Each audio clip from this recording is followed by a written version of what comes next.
Welcome to our platform. We are delighted to have you. We are the Women's Affairs Television.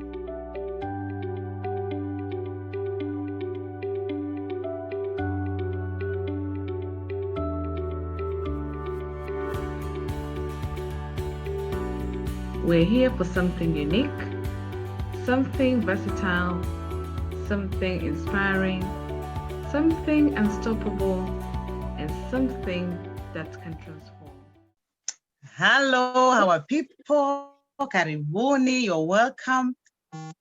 It is us again, Women Affairs. In case you're new here, we are Women Affairs. Tuko 5 women joined together to share with you and have love with you with our different programs you're having in this channel. Thank you so much for joining us. Thanks so much for your love and support and your views you've been given to us. We really, really appreciate. We never take it for granted. I know if it's a first time, as I said, we are Women Affairs. Welcome, welcome. Please consider to hit that subscribe button below for more notification. Whenever we air our programs, it'll be easier for you to see and just go in and enjoy yourself. Thank you again for joining our family. I know you remember our last episode, ile kipindi kilichopita, we talked more about our life stories. So some of the people tried to ask if our sister Lillian Mwando, if she could give more details about her story. And as we all know, this woman, she wrote a nice book. This what it says here, the Book of the Covenant. And this book speaks a lot about her life. Myself, I learned a lot and God has encouraged me. So there is hope through her book. And today we are happy to give a chance, nafasi nyingine tena, dada yetu, Sister Lillian, to give us more details on her story. Sister Lillian, over to you now. You're welcome. Oh, thank you so much, ladies. Thanks to Salome, Winnie, Neema, and Diana. Of course, for those people who asked me first that today I should share a little bit of my life story and my life journey, and of course to share a bit of what I've done on the book. So yeah, thank you so much. And every time I get an opportunity like this, I don't take it for granted because I know it's my life. Is so many people's life are involved. So when I get an opportunity like this, I really take it as an honor. So I feel honored today to have this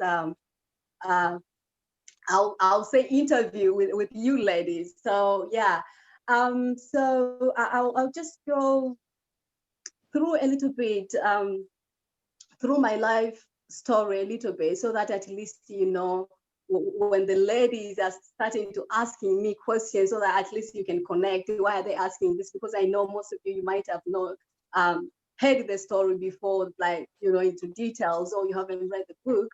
But for those who have read, it's going to be so easy to them to connect. And I think if they have got questions as well, if they had the questions when they read the book, so today the ladies are going to be asking questions. And I hope that is my prayer that today, when we finish, doing what we are doing today, that I pray that somebody will get something out of it, that somebody will be energized to dream again if you have stopped dreaming, to go back and knock those doors if you have stopped, if you, once in your lifetime you tried to knock some doors and they didn't open. So I hope after we finish here, you'll be energized to go back and, knock those doors again, or, just keep on dreaming. So I'll take you a little bit through my life journey, as I said, in a nutshell. So basically, I will take you back into 1991. Yeah. At that time, I turned 7 years, and 7 years in my country is where you are supposed to start primary school. But I remember I was told by my family that I'm not going to join primary school because I was just a girl. So it's a waste of time. It's better that if I concentrate with the madrasa, and they were calling it as a elim dunia. You know, going to school is called the elim dunia, like worldly education. So to them, because I'm coming from Muslim background, so to them, madrasa was more important to girls than, you know, going to pursue, you know, world education. So I was told, you're not going to join. Honestly, it was, I was so much disappointed, but I was young. There was nothing I could do. So, and I thought, that when they say that you're not going to join school because you're just a girl, you will get married. So you just stay at home, you know, train yourself so one day you can become a better wife. And I thought maybe it might take like long time for me to train myself, but unfortunately it didn't. And within, it didn't really go much. Within same year, it was arranged that I was supposed to get married, but I decided to run away to my grandma, but unfortunately, my grandma died, and again, I had to come back to my mother. I stayed with my mother a little bit. Things, you know, kept on, and you know, kept on happening, which were, you know, things were not going very well. So much blame, like, you know, you refused to get married. I could have, you know, had a lot of cows, a lot of goats, and, you know, so honestly, things kept on. And you know what? I decided, like, if I keep on living here, I will end up getting married. So what should I do? I decided to run away. And I ran away from the village to town. I heard once that people were going to town to look for a job. And so I went to town looking for a job, as you know, a job to be a maid, basically. So I thank God, when I arrived to town, I got a job and I started working, you know. I started working as a maid at the age of 7. Starting working as a maid at the age of 7 wasn't easy, was tough. At the time when, you know, 7 years, you need your family to protect you. 7 years, you need someone to hold you, to guide you in life. But I was there facing life by myself, you know, figuring out. And as you can imagine, from village and you're in town, it wasn't really easy. But I thank God. I worked, I'll just summarize very quickly. I worked as a maid, I'll say, for over 20 years. When I say 20 years, as we go, you know, into details, you will understand why. But because even that time when later I had an opportunity to you know, to go to school, but still going to school, I was still a maid until I got married, you know. So from house girl, you get married, then life continued. So as I said before, life wasn't easy. And as you know, because I left the home, so I never really had an opportunity to go to school. And so, because all these years I was working until the age of 19, I don't know how to read or write.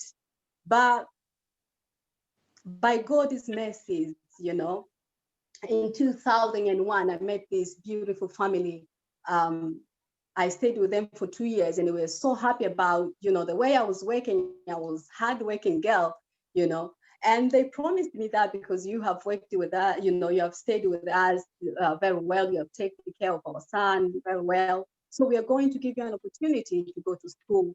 And I was like, yeah, that's fine. And I thought maybe, you know, it's gonna be a school where I will go and, you know, start learning how to read and write. But they said, you're going to go to, you know, we are going to take you to secondary school. I was like, no, I cannot go to secondary school because I've never been to primary school. I don't know how to write completely. They were like, no, you're going. So these wonderful people, they told me, you know, you're going to go to school. And in 2003, I found myself in a class. And that was, in our country, we call it Form 1. In here, they call it Year 7. So you can imagine, for someone who have never been to primary school, is in secondary school. So you're going to have to learn how to read, how to write, how to. I remember I didn't even know the meaning of test or the meaning of exam. It was everything was so new. And I don't know, I'll say maybe the worst thing was all the subjects. I think we are studying 9 subjects, if I'm not mistaken, because it has been a long time now. 9 subjects, and all the subjects that you are learning in secondary school, you are learning them in English. And for me, I didn't even know how are you? You know, when you say how are you, I'm thinking, did I say it right? Oh, and now there you are in the class, you are learning in that language, and you don't know how to write. I didn't know how to write completely. At least the alphabet, I could say this is A, I could say this is B, then I can add and make, B and A, it makes bar and all that. But writing I was unable to write A, So, but I thank God again, because I was so much tasked with education. I was so much tasked with, knowing how to read and write. By God's grace, within 2 years time, I was able to read, I was able to write. I was even able to do national exam. In Tanzania, we have national exam. For those who are coming from Tanzania, they know that you must pass that exam. So you can go to, to another class, which is Form 3.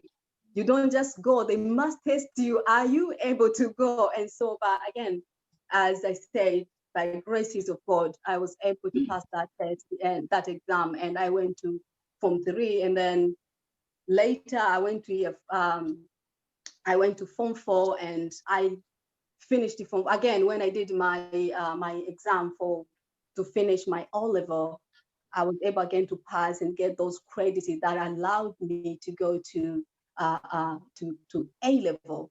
And again, if it wasn't enough, when I finished in my Form 4, I was selected to go to government school, And so, because the school that I was supposed to go, it was so far, so my boss told me, you know what? You're just going to continue here. Your Form 5 and Form 6. So in 2 years' time, again, I was able to achieve my A-level studies.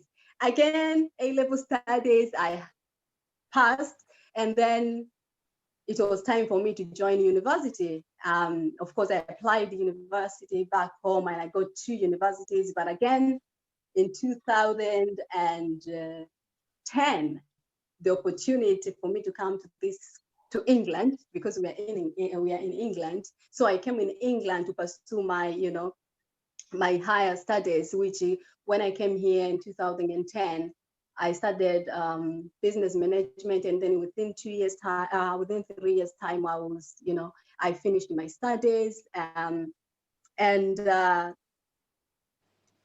there again, here in England, again, I got married. God blessed me with the wonderful 2 girls, wonderful men of God, and so again in 2018. I published the book, which Salome was showing it there, and and now I'm here alive. Now I'm here alive, and with everything that I went through, I thank God. I came out. I came out built and not broken. I came out of it with victors and no victim, because there's something that I went through. I was like, I'm not going to come out of it. Out of the thing that I went through, I thank God I came out with this sort of hope, sort of hope to the hopeless. And so that's the summary. Again, I think I forgot to mention that through all this journey, I escaped to get married 3 times. The first one, when I was 7, I mentioned that before. The second and the third, I was 16. And I escaped to be raped twice. And to be honest, as I said before, it has been a tough journey as a young girl out there facing world by yourself.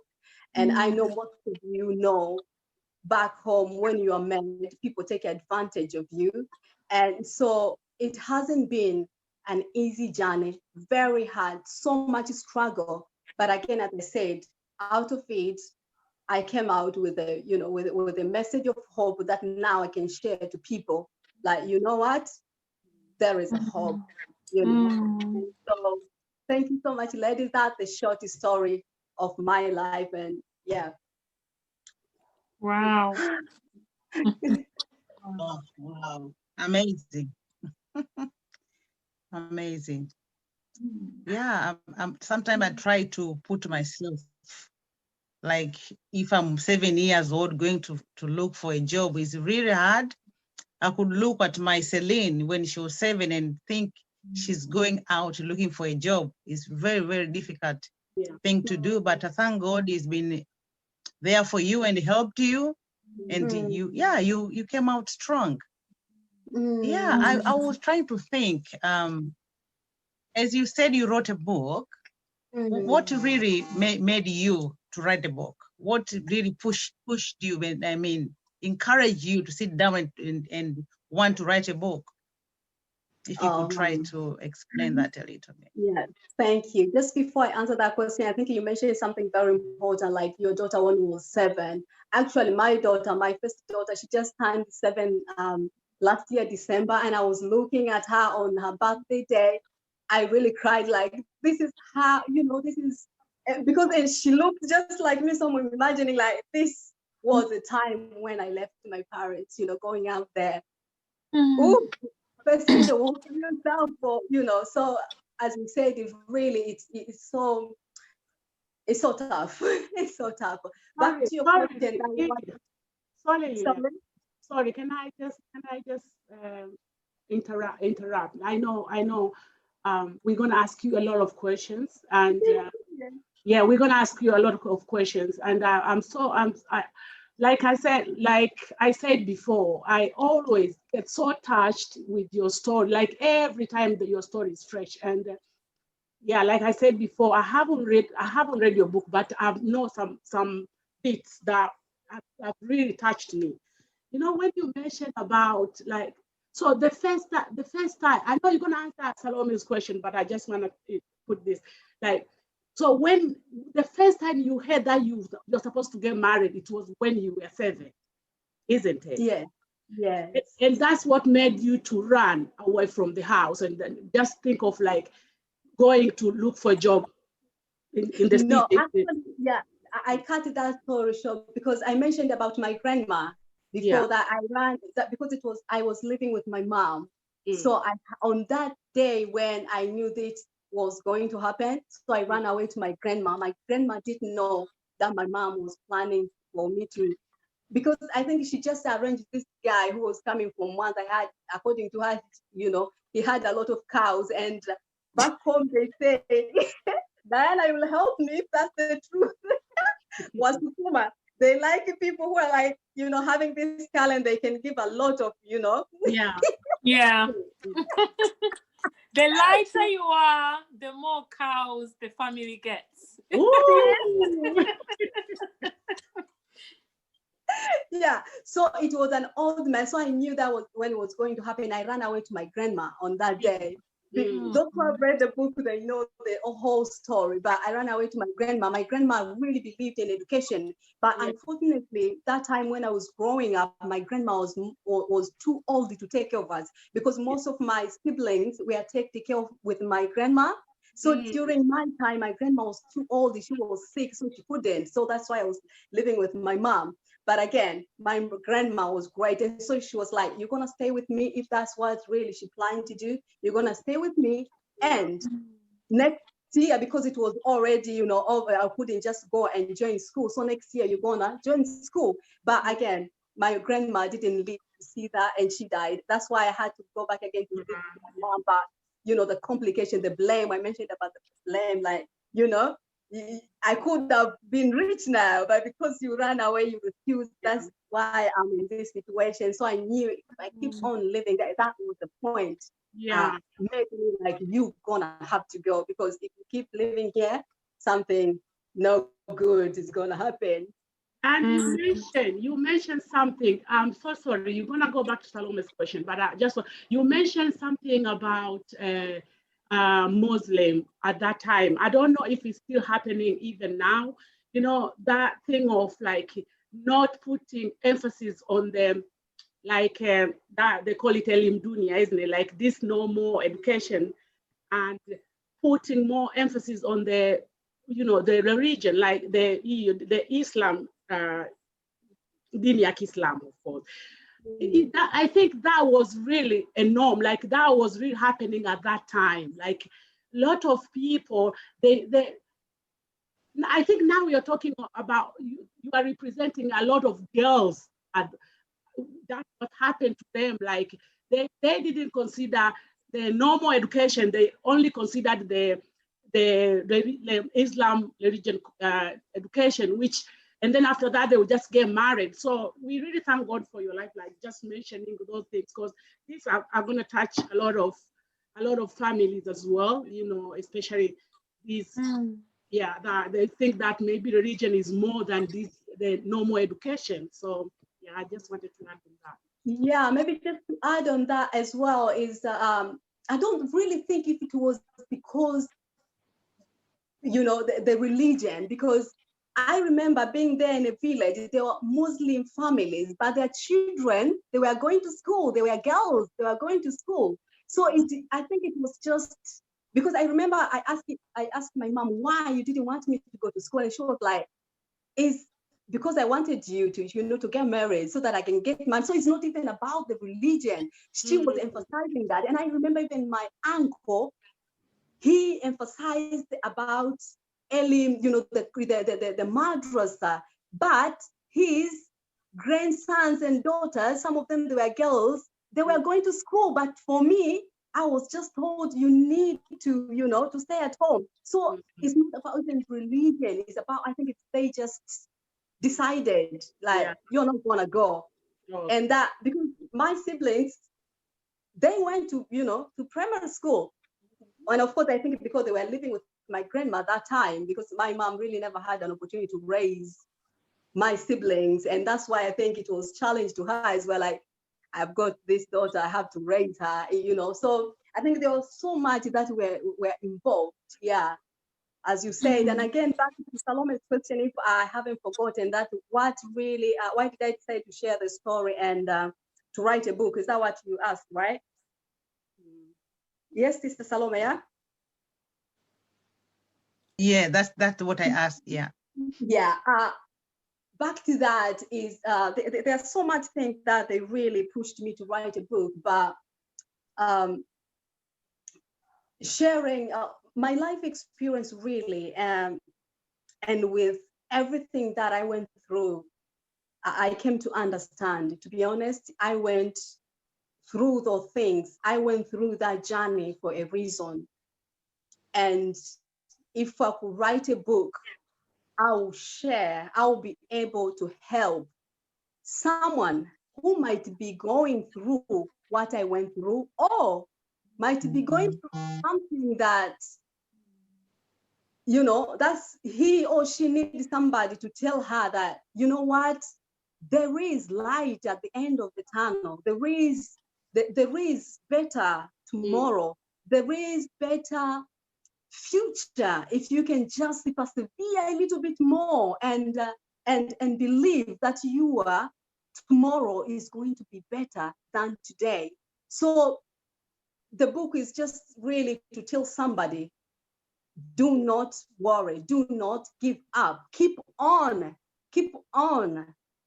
forward, don't give up, keep on moving forward, focusing really on your better future, on your better tomorrow, because sometimes it can be easily to be taken away, and you can even undergo some things like depressions and even thinking of committing suicide. There were times I felt like that, like the world is too much for me, I can't take it anymore. But through persevering, believing that, my tomorrow is going to be better than this, I will rise again. I will see that better. I will see that better morning. I will see that better day. I will see that better future. So really to encourage somebody, like, don't give up. Don't give up no matter what. Wow. Wow. God has been really helpful to you. God has been really powerful, helped you to stand and keep moving and not stopping and dream again. Wow, amazing. Thank you so much, Sister Lillian. Yeah. Wow. You're On that welcome. note, Anyone with a question? may I ask a question as well, please? Yes, Sister Diana, you're Right. welcome. Sister Lillian, how long did it take for you to write the whole book, and how did you manage to balance with family? I know you have kids, husband, and you've got work that you do. So how did you balance that when you're writing your book? How long did it take, and how did you balance, your life, your work life, and your family with the writing of the book? Well, yeah, actually, I'll say it took me 12 years. 12 years. Okay. Because I remember just when I finished when I passed my Form 2, I was like, this is big achievement. And you know what? I'm gonna have to start, because that was one of the promise I said, that if I pass my Form 2, I will write it. I will start writing a book just to write this, to speak about God's power, how you have done to me. So I really started that time. But again, I wasn't very much serious, like, I was writing, and then sometimes, in the paper, sometimes the paper, they get lost and all that. But in 2010, when I was just coming to England, I wrote like 20 papers, and then I was coming to England, and then I'll go back home. So I left those papers back in Tanzania, knowing that when I go back, I'll go and finish my book. But again, as you know, I'm still here. I never went back to Tanzania. And again, from that time up to 2018, I was writing, but on my, spare time. But I realized actually on the spare time, it's not enough. I realized I wasn't moving. I wasn't doing anything. So I decided that if I want to finish this, I need to be more serious and put priority, like on my list, in my to-do list for a day, I need to put writing as well. So let's say being serious, to finish the book was just 1 year. And of course, how I balanced it with my, my work and family and everything. Honestly, I thank God I've got very supportive husband who is amazing. He will tell you, I'll take care of everything. Go and sit down, right? I'll take care of the kids. I'll clean up. Just go. And of course, every time, maybe if I'm not working, when I'm at home, I'll make sure my kids will go to bed at 7 o'clock, so that I can get time to write. And in the morning, I made sure that I will wake up either 4 or 5, so that I can sit down, write when when the day starts, like from 7, then, I go and do other things. So honestly, I was going to, bed a little bit late and wake up early. And that's why I was able really to balance with, the whole thing in writing. Wow, you are a very strong lady with a strong determination. You are very focused, and you are genius. Oh. I think. Yeah, I absolutely think you're a genius lady. Yeah, you're one of them people who have got, exceptional talent, I would say. I'm humbled. I'm humbled. Wow, Lillian, I've got one more question powerful. before I let other ladies ask you question. On the day when you escaped from your family home, like your familiar surroundings, and then you escaped from there to town, what was really in your mind? What was really in your mind, Lillian? Yeah, I have to go back there and start that little girl. Yeah. To be honest, my intention, as I said before, was going to town. But what was in my mind was a safe place for me. A place that I will be given an opportunity to to fulfill my little dream to go to school. That was in my mind. The whole thing of job and all that was back in my mind, was a safe place where I can dream and fulfill those dreams that I had. Yeah. Wow, that's very touching. I feel like crying. You know, imagine a 7 years old running from family just to achieve your dreams. Wow. Go to school. Yeah, oh my God, that was really tough. Sister Lillian, we are still on the same question from Sister Diana. Yeah. You know, that mentality that was going on your mind, was it your nanny that she was trying, you know, your grandmother was, the way she was telling you, the way she was coaching you? Or did you have like elder people that you heard, they were talking and then you were listening to them and then you had that thing of, oh, education is really important, so I have to kind of go for it? Like who put that mind into you that you got it that much that you had to risk your life so that you can achieve, you know, what you have achieved?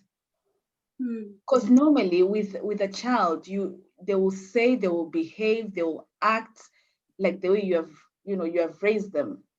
There's nowhere they'll pick whatever that they had been taught at school. They'll pick the same things, at home, anything like. So for you, who was that person, or and like, do you understand? Like, how did that get into your mind that much for you to to give you such a courage at a very young age to pursue the things that you have, to pursue what you have pursued, really? I remember, of course, my grandma used to say that education is very important. She would say, Zahara, elimu ni muhimu sana. Ndio maana unawaona ndugu zako wote ambao nimekaa nao wameenda shule. Mama yako alikataa shule. Mama yako alizaliwa shule. Alikataa shule. That's it. That's it. And of course, I just I think I liked the fact that my age mates, they were waking up in the morning, going to school. I think that's what I wanted. And I think for those who have read the book, there was time I sneaked out and I went to school. When I came back, I was beaten. Yeah. So I know how to choose to go to school. I really wanted to know how to read and write. It was just in me, of course with my grandma, yes, but it's in me as well. I really wanted it. I just wanted it because I didn't know if it was important at that time, but I just wanted it. I wanted education. I wanted to know how to read and write. Read and write, that was like, this is what I want. But of course, with the growing up, from 7, 8, 9, then is when you start realizing, actually, this is the most important thing. You need to know. You need to know how to read. You need to know how to, to write, to read and write. Those are very basic stuff that someone needs to know. Sorry. Before we jump into another, like, I know you're gonna continue that. Oh my God, there's something I wanted to say. I don't know. I'm just getting like spiritual right now. Like, I'm getting these things in the spirit. Like, sorry, maybe I'm just exaggerating things.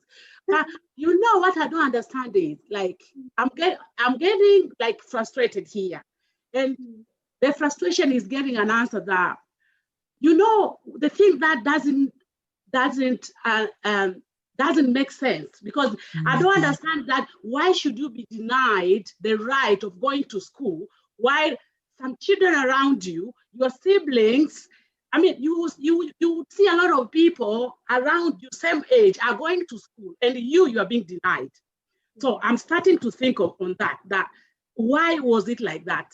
So for me, I'm getting an answer that, you know what you're talking about right now, the glory, the thanking God and everything. I think this is what God wants. Like, you know, they said that God has got our lives in his hands, you know, like he's the one who plans our life. He knew you. So like on those simple things, if you think that why you being denied, while all the kids around you are going to school, because the school was the important thing at your age 7, like that's the only thing that you need at that time, you know, and it's only you in the family, you are being denied, you know. That makes me to think that, you know, I think it was just God wanted this glory, that the glory that he's having right now for me. I think, I don't know, I just want, Yes, actually. But it doesn't add up, it doesn't make sense. It's so frustrating. Like, I know.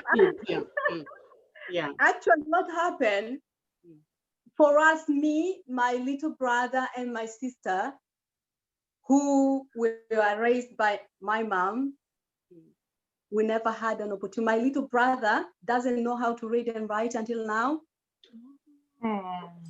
Yes. My little sister, oh God. My little sister, the people that they took me to school, when I was coming to England, he asked me, do you have a little brother or sister that you think if you go to England, you'll be thinking about? And I said, yes.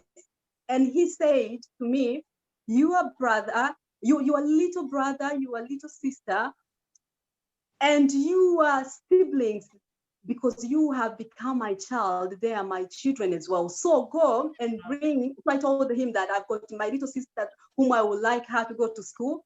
They said, go and bring her and we will take her to school. So when I was coming to England, my sister came and lived with that family so that she can be going to school. But I'll say that when she started going to school, because she didn't know how to read, how to write, she didn't have that passion with education and everything. So much things happened until she was taken back to my family again. So she, until now, there are times when she writes me a message, I'm sure when she sees this video, she'll be, oh, sister, what are you talking about? But she still doesn't know how to write. She went to Form 1, but she doesn't, up to Form 2 actually. But when it was about to do her exam, her national exam, she started saying I'm sick and all that, so that she she wants to do the exam. So she doesn't know how to read. She'll be reading, but not, you know, when she send you a message, you know, this one, no, you know. So there were times I was talking to her. She told me, yeah, sister, I'm not very able to you know, to know all the alphabet and write it properly. So I'm trying my best. So basically, 3 of us, when we were raised by my mom, yeah, the school wasn't a cup of tea. So it's the mom then. It's the mom. It's the mom. Yeah, but from there, my other brothers, with my grandma, they went. Some of them, they passed to go to secondary, but they didn't go for their own choices. But yeah. Yes. So my question is, yes. do you have a person that what was happening to you? Yeah. And if yes, what did he or she do?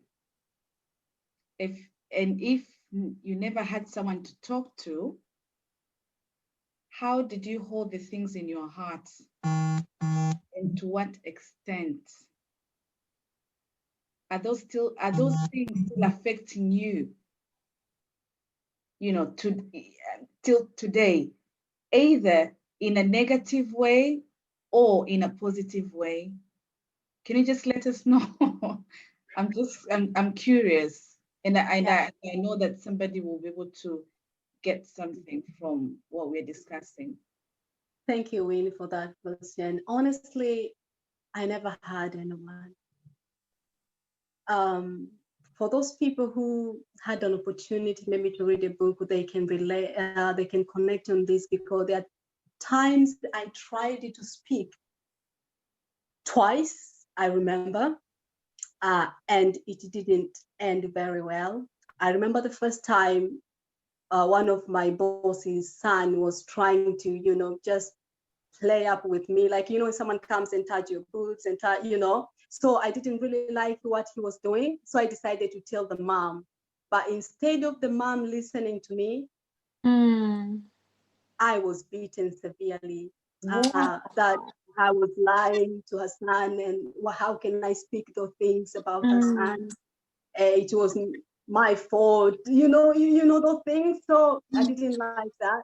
The second time I spoke, that what I went through, I spoke to my female boss, because their husband tried to make an advance on me, like he wanted to have a relationship with me. And of course, she noticed some things. And so one day she was like, Lillian, you have to tell me what is wrong. Why when you are back home with Shemedi, comes in, you get out. Why? So I had to tell her the truth, because she was so lovely. So I told her that the husband, you know, tried to do something. And again, I saw how their marriage was almost going to break. And I didn't like the idea. So honestly, since then, I learned to keep things in my heart. The only person I could tell, I could go cry and say how I felt, or just you go and cry, you know, and you just say, you know what, you know how I feel, was God. Like, God, I'm here. You know how I feel. Yes. And sometimes in his, let me say this, in his presence, you know, when you go, you cry. There are times I could hear like, okay, have you finished crying? And I'll say yes. And you just hear inside, okay, the journey must continue. We are not finished yet. You hear, I'm not finished yet with you. You must keep on. There are times you go and say, Father, you know what? This is how I feel. And you say, I know how you feel. But there is better tomorrow for you. I've prepared something for you. And honestly, that kept me going. Like, you know what? I must see that tomorrow. I must experience that. And I had this, you know, hope, like, you know, when you see something vividly, like it's happening, that one day you're going to be somebody. One day you're just going through this. You're just passing through this. You're not going to die here. And another part you asked about, if it's still affecting me positively or negatively, to be honest, I would say negatively, yes, because, you know, as young as I was carrying all those things up to when I was 20, let's say up to when I published the book, it was really tough. I remember when I got married, and before getting married, I shared with my husband, and some of the things that I knew, this ones he must know that I went through, because I'm going to start a new journey with him. So it was relieved a little bit, like I've taken it out. But there are some of the things that I cannot be telling my husband all the time, you know, so and so beat me so much, you know, or didn't treat me so well, I'm so angry, you know, those are the things that they came to come out when I was writing a book. I was like, you know what, I'm taking it out, even though it's silent, but it's so powerful, like you are taking it out. And positively, I would say, as I said before, that positively, I came out of it victorious and not a victim. I came out energized, like, you know, like you have the message of hope. Through all this, now you can strengthen other people. You can tell other people, you know what, life is, you can make it. There is, as I said before, better days. So keep on dreaming, keep on, you know, pushing forward.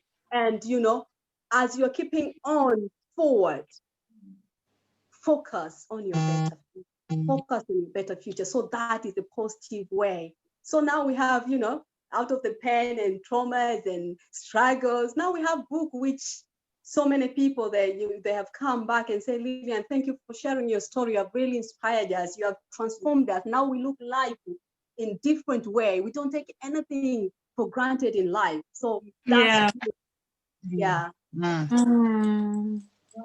my last question. Wow. That's amazing. That's why people who are coming to you, to our viewers, you know, we learn so many things there, Sister Lillian. You know, sometimes people will come to you and explain things to you, this and that happening to my life, or this person have done these things to me, and you don't trust them, you don't listen to them, but in a sense, you put them in a very hard situation because they come to you knowing that you're gonna help them, but you don't trust them, you don't believe that that thing is happening. End of the day, they'll be in a very hard situation, and you know, so we learn even as ourselves, we should be keen enough to hear when people are coming to us, and you know, give them some good answers. Oh, bless you. That was really tough. That was really tough. Salome, all right. Anyone else with any question? You're welcome. Hello, Salome. Hello, yeah. Can you hear me? Yes. Yeah, you can hear me. Okay, yeah. Just to add on that point, actually, there are times in my life where I wanted people to stand for me, people to speak for me, or even people just to ask, Lillian, are you okay? Because there are times there's something that I went through, and you know that this person knows that why they're not asking if I'm okay or not. I'm like, asking me, I want to out, but there's no that room to ask. I don't know if because they just want to ignore, or maybe they don't want to make you feel more bad. I don't know, but as you said, ask people how they feel, and when you see something is not right, it's on behalf of that person. There are times, like when I wanted school so much. My neighbors, their children, they were going to school. I really wish, like, if one neighbor will come and ask my mom, why Zahara by then is not going to school? You know, you just want those people, because sometimes you cannot speak for yourself. But if you see something, speak for that person who could not speak for themselves. You know what? I am just so there's a lot going on in my head right now. Like I'm just taking a position as a mother right now, and I know this is not good to say, but you know, I'm just feeling to say that, you know, as a woman, if you don't take your place, like if you don't stand if you don't take those responsibility that God has given you, you're gonna fail a lot of people. That's what I'm feel like saying right now. If you, as a woman, as a mother of children, you know, like we have kids here, thank God. If you don't stand and take your responsibility and take your yale mambo ambayo Mungu amekuweka kama mama to do those responsibility, you fail a lot of people, and you fail your children, and that in as much as God is gonna come in, God being God, at the end of the day, God will make that child to be what He wants them to be, even if you don't take your responsibility, you know. But the children, that thing will not leave their they will stay with them for life. You understand? Like they will stay for them for life, that, oh, if my mom was able to do this, if my dad was able to do this. So what I'm trying to say, Kama, parents, mothers, fathers, let's take our position. Let's do what we're supposed to do to our kids. Let's give our children the ear. Listen to them. Let's talk to them. I know we've talked about this in our previous videos as women, but just insist, like, let's take our position. Anyway, I just want to add to ask you. I know I don't even feel good to ask this question, but for the benefit of our viewers and ourselves as well, Lillian, I just want to ask this question. I know you haven't gone deep on that, but you just mentioned it a little bit, that you escaped being raped like two times. Two times. Two times. And that one is really disturbing. It's really disturbing me as a mother. The girl of 13 years, 7 years, you're just in the hands of these wicked people, evil people. They don't care. That is really disturbing, you know. So I just wanted to ask, like, you know, in those hands of that man, you know, that when he didn't manage to get you, what happened, like maybe a few hours after that or the next day? What happened? Did you tell the wife of that man? Did you tell anybody? Did you leave that place, or did you continue to stay there? And if you continue to stay there, how was the life? Like, I just want you to touch on that a little bit. Yeah. I continued. I continued because I really wanted to go. I really wanted to run again. You know what? You can cry. You can cry, Lillian. You can cry. Just cry. I mean, just cry if you want to cry. We're going to cry with you as women. Me mpaka sasa naona kama tumbo linaniuma. I just, you know, so yeah, sorry. So I continued because there was only one thing which made me to continue living there, and that was the wife promised to take me to school. And because I wanted so much, so I was like, I'm going to stay. I'm going to stay until I go to school. And so it was really hard. It was so scary. Every time I will hear, you know, the car horn, I know that he's coming. You know, you feel like, oh God, he's coming. When you go to sleep, you're thinking maybe he might come and open the door and just do anything he wants to do. So I kept on living there. But again, because that woman, the wife, was a wonderful woman, what happened few weeks later, she came up with a proposal that Lillian, by then they were calling me Zahara. Yeah. Zahara, you know what? There is a young boy who is looking for a wife. That's why I said I escaped 3 times to get married.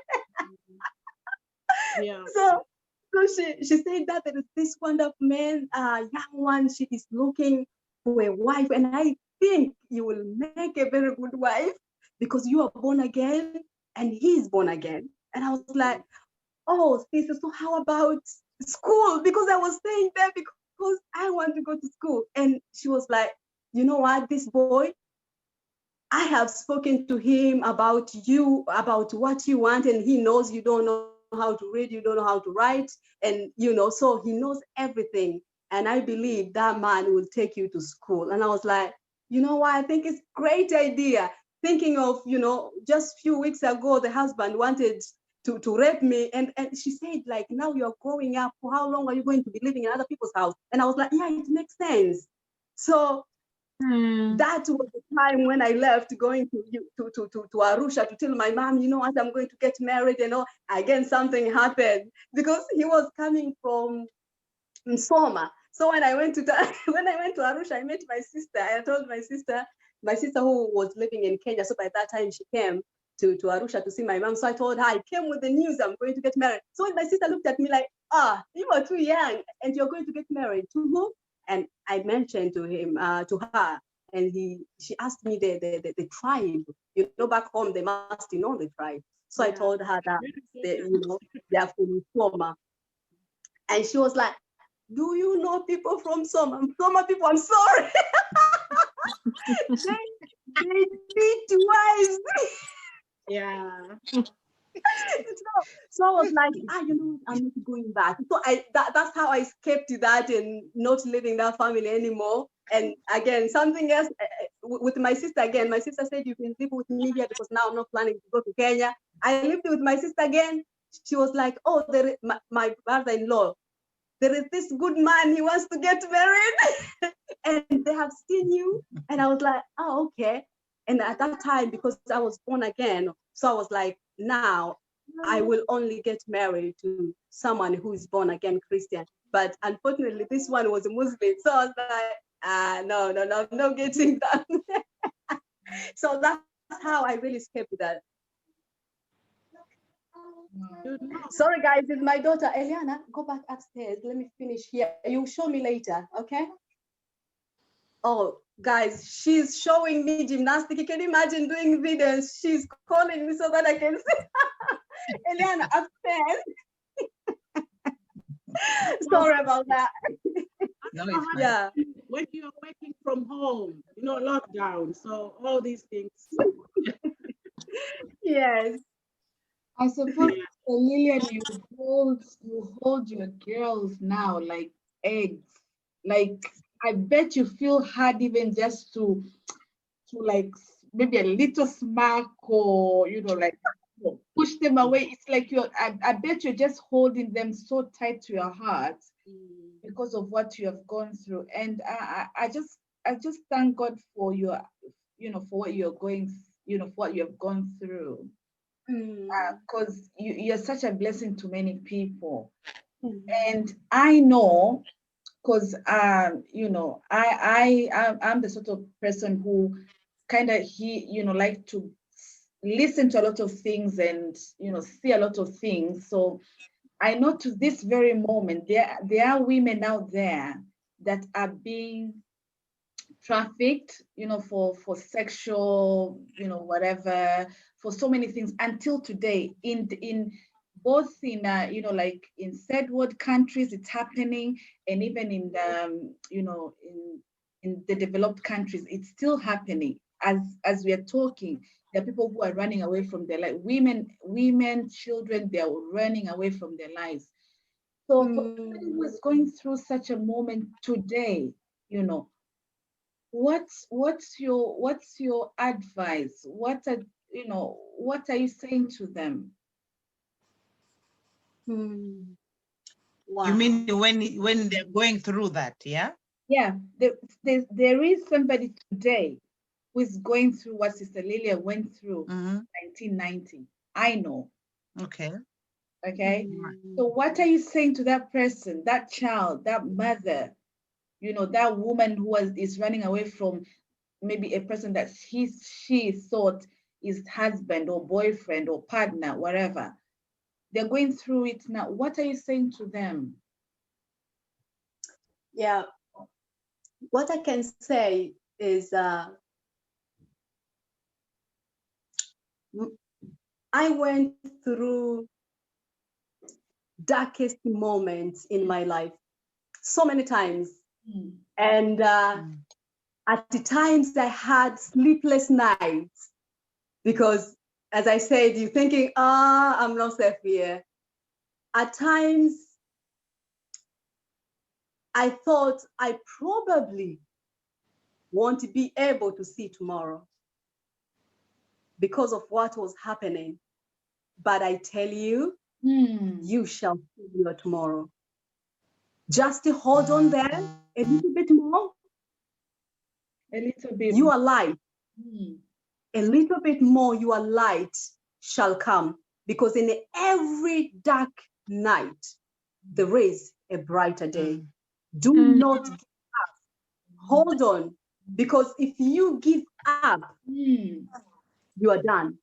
But if you hold on, keep on believing that your circumstance, it will change. And remembering that everything you are going through, you are just passing them through. Don't give up. Keep on. Push forward. You have a better future ahead of you. What you said, Lillian, that's very true. Like, just keep on believing that there will be a better tomorrow. Even when the going gets tougher, just believe, believe. But I just wanted to say something, another perception of it. At your young age, you got that revelation that I have to run away from here. You understand? Like you left. I just wanted to tell somebody like who is going through some stuff. You know, there are some things, in as much as we want to encourage each other, persevere and all that, there are some moments that if you see that this thing is gonna kill me, this thing is not working, this thing is difficult, I think sometimes it's a good idea to exit, to depart, like to not to hold into that. I'm just getting that what we call like the way you decided to leave the house, even though it was your parents' house, you left just because you were running away from something that maybe if you stayed there, we wouldn't be talking about Lillian today. Like they would have, you would have got married like that. Maybe you would have even died, like having a child in a younger age, you know. So what I'm trying to add here, even we women at this our age, what in our normal life, if you see something that is not bearable, it can kill you. I mean, just leave, just detach from it. That's why I wanted to. Yeah.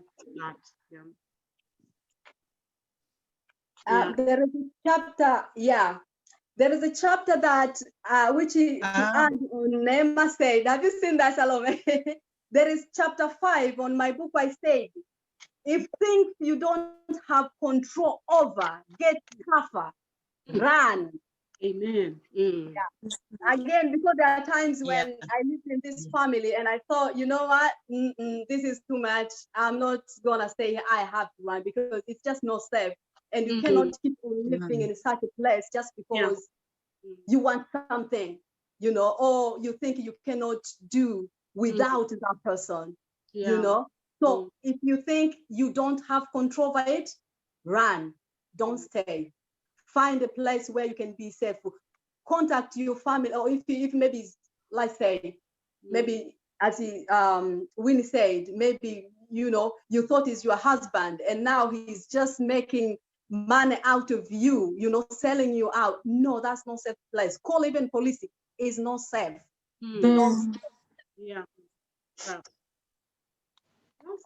Wow. Oh, thank you so much. Wow. This is getting so tough and powerful. so deep.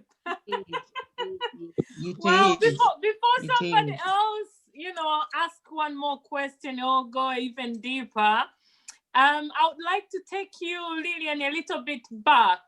You know, like you had this dream in your heart, I want to go to school, and then you met this lovely, wonderful family that accepted you into their family, and then they, you know, they wanted you to go to school. So it was like your dream becoming true. But then they tell you, we won't take you to standard 1. We won't take you to primary school. Yeah. Hang on, we're gonna take you straight to secondary school. How did you feel? Well, to be honest, Diana, before I answer that, let me ask someone out there, or even you ladies, have you ever been in a place where you are waiting for your miracle, or you are waiting, or you are praying for that door to open, and then when that door opens, when that opportunity comes, you are like, oh, I'm running, it's so big, it's too much. You just don't think twice. You don't think. No, it's like, no, don't try this, it's just too much for you. Honestly, I felt like this is too big for me, it's too much. And I even, because I'm good at escaping, I was like, sorry to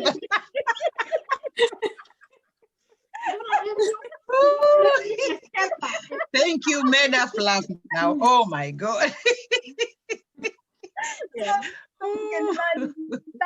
Running at the age of 7, so I'm good at it. So I was like, I need to run because it is honestly too much. And because I looked at myself and all the factors they were telling me, you are not able, and all the factors were there. You have never been to primary school. How on earth can you jump? How on earth can you start learning how to read and write in secondary? It's impossible. So at that time, I thought, no, it's impossible. But I think one thing I missed was the evidence. I didn't have the evidence that it's not possible. I was just having those facts that, yeah, the fact shows the whole, in every country you go, that's the system, you need to start, this is the system, you need to start here, going here, and then there. How can you jump, all these 7 years, and then you just go to the, to the 8th year, of course, in our country, basically the 8th year in school. And while there, you're supposed to be there when you know how to read and write, and you can understand things. As I said, all the things we are changed, you're gonna have to learn them in English. I didn't know anything. I didn't know how to write. And so, but again, I kept, I stayed there and I started. And here now we are talking another story, which is, the evidence shows, but actually it's possible. It's possible because I went through it. And, yeah. Wow. Oh, thank That's you. like Thank a you, story of Joseph. He just came from being a slave in a prison. From there, straight away to the palace. Like he became the minister of the country from the prison. So that's how God works. Sometime I would say. Yeah. Thank you. Actually, many times God does that. Many times. God is good. God is good. Yeah, Lillian, in your book, in your book, guys, I'm trying to show you, this is a book, lovely book. Yeah, you can find it on Amazon. She might explain more. In your book, Sister Lillian, in chapter 11, you said you can walk above traditions and norms set by man if you believe.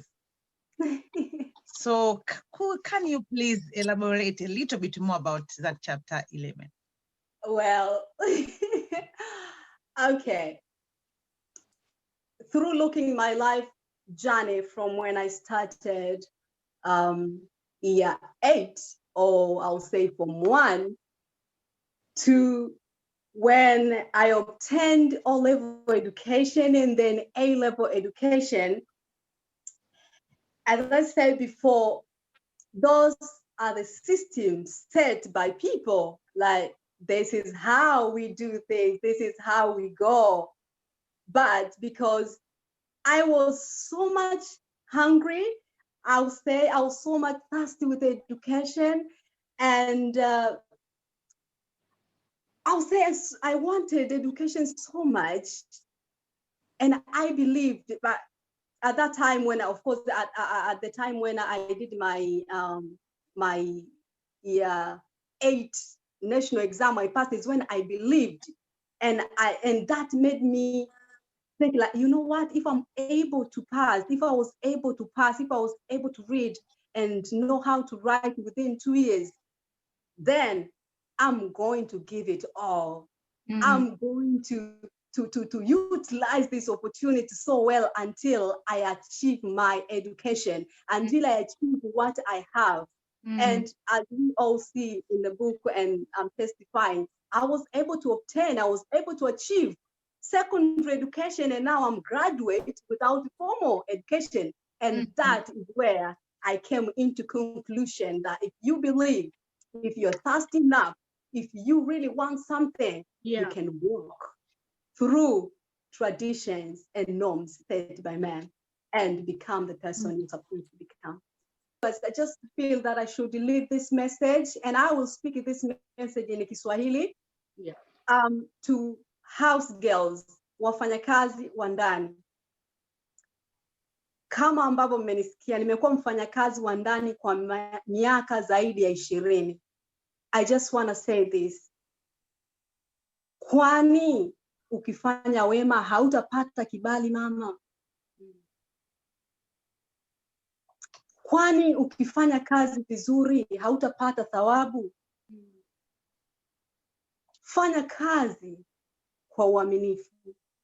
Fanya kazi kwa uadilifu. Fanya kazi kwa umaridadi, yani kwa uzuri. kuwa mtu ambaye wa haki, sio wa kuhukumiwa. Nikisema usiwe mtu wa kuhukumiwa ni kwamba uwe mtu wa kweli. Mtu akikwambia umeiba, unajua wamesema tu, lakini moyoni mwako ukweli unajua hujaiba.